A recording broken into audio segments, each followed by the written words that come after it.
Hello everyone. I'm Raymond Henderson. And today I'm excited to share our work on open source modeling in health economics.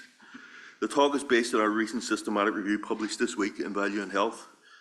We focus on why open source models matter, what's out there in the landscape of models, and how tools like R and GitHub are shaping best practices.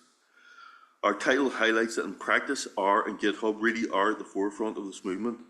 I'll also sprinkle in a few moments to pause and reflect about how some of this might apply to our own work in GOR and HTA. And just a conflicts of interest disclosure before we dive in. I'm employed by Salutum Insights, a HUR consultancy, but this work was done independently. No one influenced the methods and conclusions I present here. It's purely academic. In short, there are no commercial conflicts affecting the study. Now, with that out of the way, move on to the acronyms. I'm not going to go through all of these, but I just want you to know that I'm using OSM for open source model and SDR for systematic database reviews. You may not have heard of these before. I'm not going to go, any other acronym that comes along, I'll explain it in context. So why do open source models matter? The key reasons are transparency and reproducibility in HTA. When source code is openly available, anyone can see how the model works, check assumptions, verify calculations, building trust in these results. It also allows others to adapt or extend the model rather than starting from scratch. If the code is hidden, you see only inputs and outputs and not the inner workings. Open source removes the black box. As our paper shows, public code enhances transparency, efficiency, credibility, and reproducibility. In practice, open models enable peer review, support adaptations to new contexts, and reduce duplication, crucial in HTA, where evidence must be robust. If you can access someone's R or Python code, you can build it more easily. By contrast, open access models that share only inputs aren't truly reusable. I mean, we've all read papers and the model is not available, you can't see the code. Open source models aim to change all that. So, given that context, what do we aim to do? Our study set up to map the landscape of open source health economic models, essentially to take a census. We wanted to know how many OSMs exist, what software they use, where they're hosted, and what kinds of disease and model types they cover. The work was driven by a recognized gap from the ISPOR OSM special interest group. We lacked data on scope and nature of open models in our field, so our objectives were to identify the most common software like R or Python, popular repositories such as GitHub or Zenodo, and to track trends across time and disease area. Altogether, this gives us a clear picture of where open source modeling stands today and where it's headed. So how did we do this? We carried out a systematic database review following ISPOR OSM group guidance. We searched 12 sources, which included GitHub, Zenodo, Figshare, and the Open Science Framework, and academic databases, to name some. Using predefined terms like health economic model and open source to cast a wide net. This resulted in 8,664 search results, which we screened to exclude duplicates or irrelevant entries, such as repositories without actual model code, which there's quite a lot of in GitHub. After this process, we identified 182 unique open source models that met our criteria. For each model, we recorded the metadata, software used, hosting platform, disease area, and model type, setting the stage for a detailed analysis of trends across the field. This is a Prisma flow diagram. I won't belabor this, but this basically left us with 182 unique models for analysis. While step-by-step numbers are critical here, the key takeaways: we followed a systematic, well-documented process aligning Prisma guidelines, which strengthens the credibility of our findings. In summary, we cast a wide net and applied rigorous screening to produce a comprehensive snapshot of open source models in health economics as of late 2024. A key finding: the standout result is R is by far the dominant software for open source and open access health economic models. Now at this stage, I'm including the open access just so we can see how R and Python compare to Excel and Stata. So 64% of models were found to be built in R. So if you come across an open model in a space, the odds are it's written in R. Now, why is that? We all know R is free, open source, and well suited for reproducible workflows, especially like tools with R Markdown. More importantly, it is a strong HEOR community with powerful packages like HEMod, HESIM, DAMPAC, which make modeling much more accessible. In contrast, no other language accounted for more than 6% of models. So R isn't just a front runner, it's the overwhelming choice for those aiming to share models openly, and R clearly aligns with best practice. There's also a network effect at play. As more researchers use R, the ecosystem strengthens, which draws in more users. It's a virtuous circle. Just for my own interest, how many people in this room have used packages like HEMod or HESIM? If you could raise your hand. Quite a few. That's interesting. So, trends over time. We saw a clear upward trajectory in open source models since 2009, with numbers peaking in 2023. So this is not a flat or fading trend, it's accelerating. Why the growth? Well, there's several factors. The open science movement has gained traction. Journals and funders, such as Pharmacoeconomics to name one, are increasingly encouraging code sharing, and R's popularity has risen. The COVID-19 pandemic also may have contributed, especially in the infectious disease modeling. The key point is open source modeling is gaining momentum. It's no longer niche. More health economists are publishing models openly. Look at recent papers and you'll notice more often the code is in GitHub or Zenodo. That shift signals a broader cultural move towards transparency. So here's the repository trends. Where are these models hosted? GitHub is by far the most common platform. 72% of models were found there. That's expected. GitHub is free, widely used, and well suited to code sharing, offering collaboration tools, version control, and transparency through its revision history. But GitHub has limitations. It doesn't automatically assign a digital object identifier, DOI, or enforce standard metadata, making it harder for others to discover or cite your model in academic contexts. That is why we recommend pairing GitHub with services like Zenodo, which can archive your repo and generate a DOI.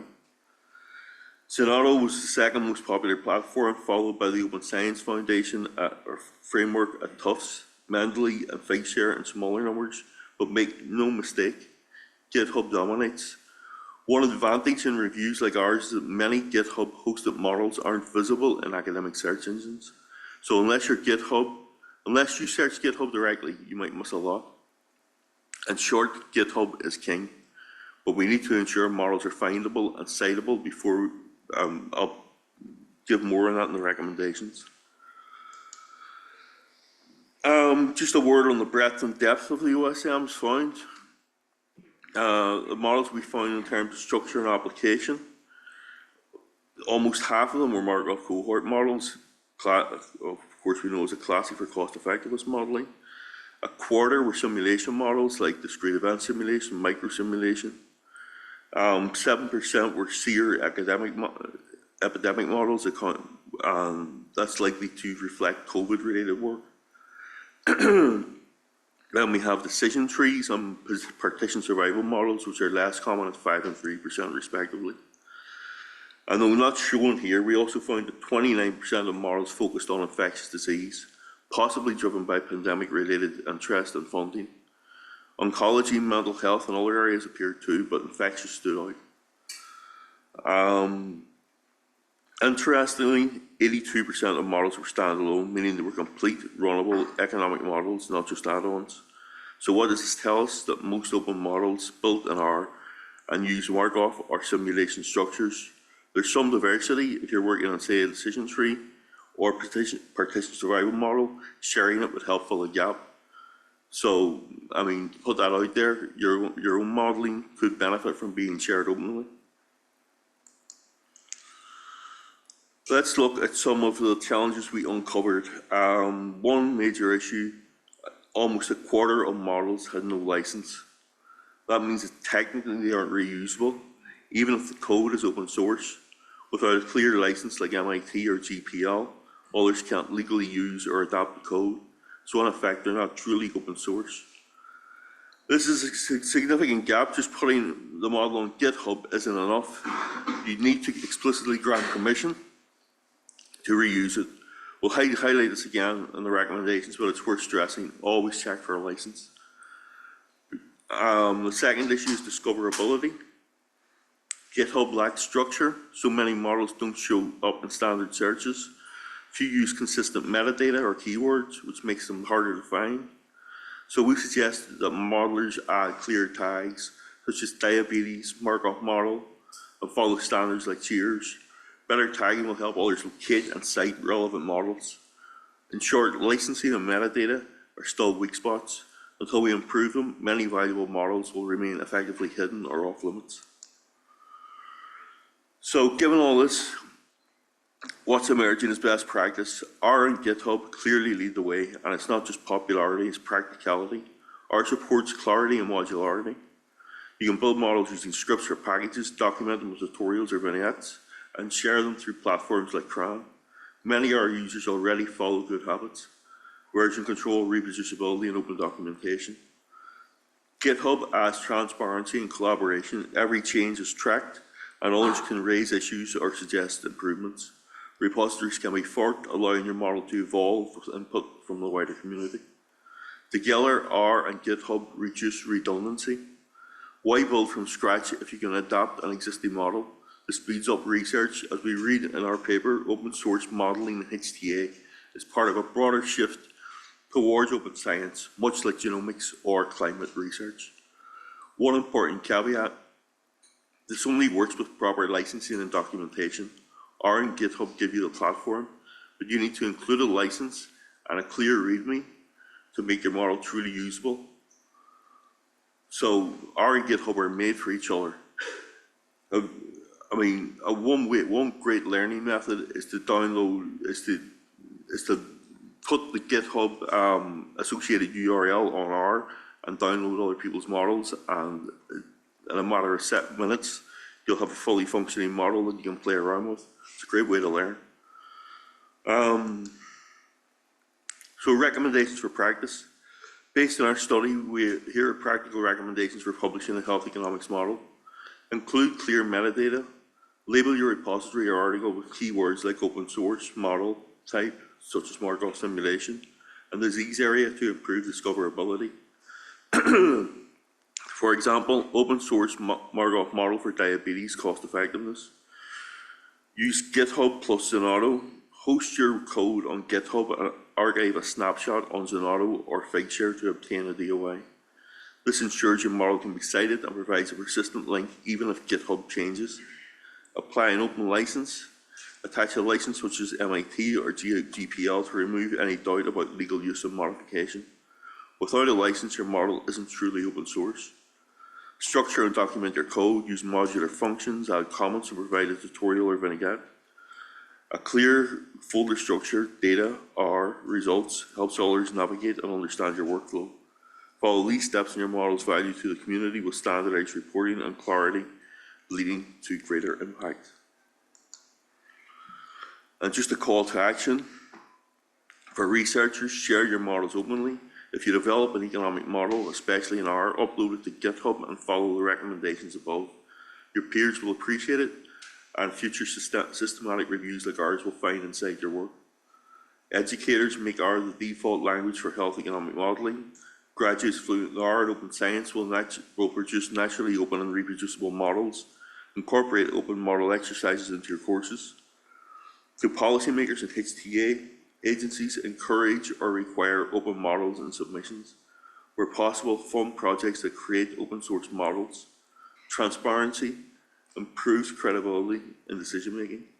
And to all of us, engage in the open source community, contribute, review, and advocate for openness.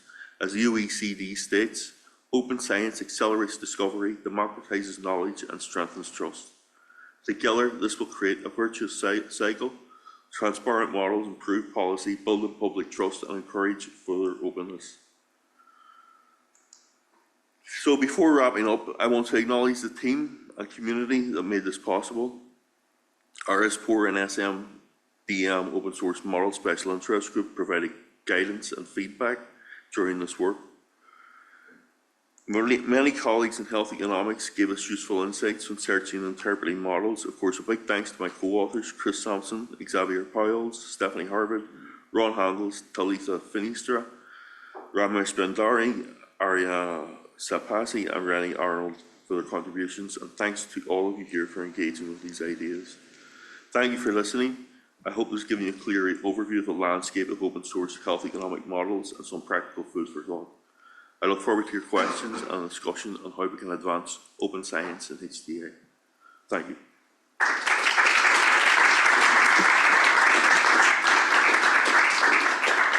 Thanks so much, Raymond. Any questions from the audience for Raymond? Oh, two. Hello, thank you very much, Raymond. That was a really interesting talk, and work like this really helps open source models to get used more. Before I say what I'm going to say, I'm going to preface this saying I'm a big fan of open source modeling. I use open source models. I aspire to create open source models. I'd like to offer up a few criticisms to the room and see what people think.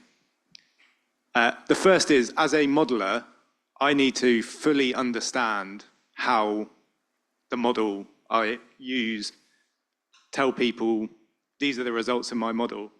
I need to fully understand how that works so I can have confidence in explaining them. I think often open source models, as you mentioned, lack that transparency. And that means it's hard for me as a modeler to trust the results. If I was an engineer, I wouldn't give someone else wouldn't just give me building plans and I go and build that building. I would want to fully understand how those plans work. Firstly, I see Rob isn't convinced by that one. The second is, do we risk? I'll let you respond. The second is, do we risk? One of the real limitations of Excel is that people often say, well, I can build a cohort Markov model because that's what I can do in Excel. Do we risk by, in a world where only open source models are used, perhaps, do we risk falling into that same trap and losing some of the flexibility of building models in R? Please don't chase me out the room. I won't set the dogs, I promise. Well, I mean, I just not to be confusing. There's open access, there's open source. The difference being Excel, Stata, MATLAB are all open access, whereas C++, Python are all open source. So you really can dig under the hood of somebody else's R code, otherwise it doesn't meet the qualification for being open source. And once you get in there and understand the mathematics of what's there, then it removes the black boxiness of the code itself. You know?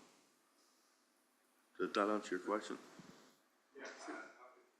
Do you have any recommendations in terms of standardizing of the reporting? Because that's more or less what he was sort of referring to.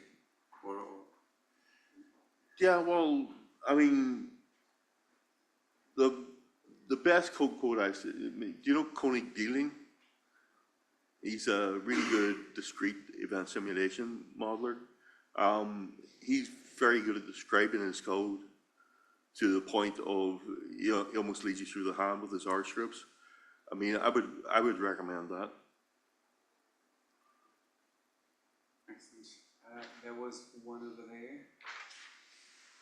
Sorry for the It's okay. Get my steps. Thanks. First of all, I've done several systematic reviews. You're very brave doing 8,000 records screened. That's a lot to go through.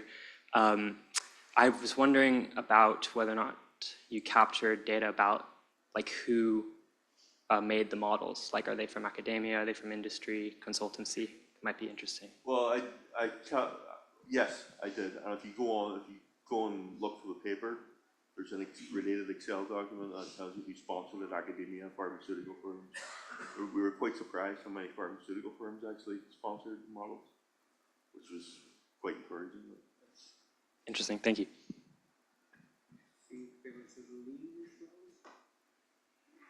Yeah, thank you very much. Quite impressive. And I was wondering, when you went through all of this and also related to the question we had online, like, is there a video explaining the package, how we implement that? Was there something you noticed also that some of these open source models came with a visual abstract or a video of how to start it?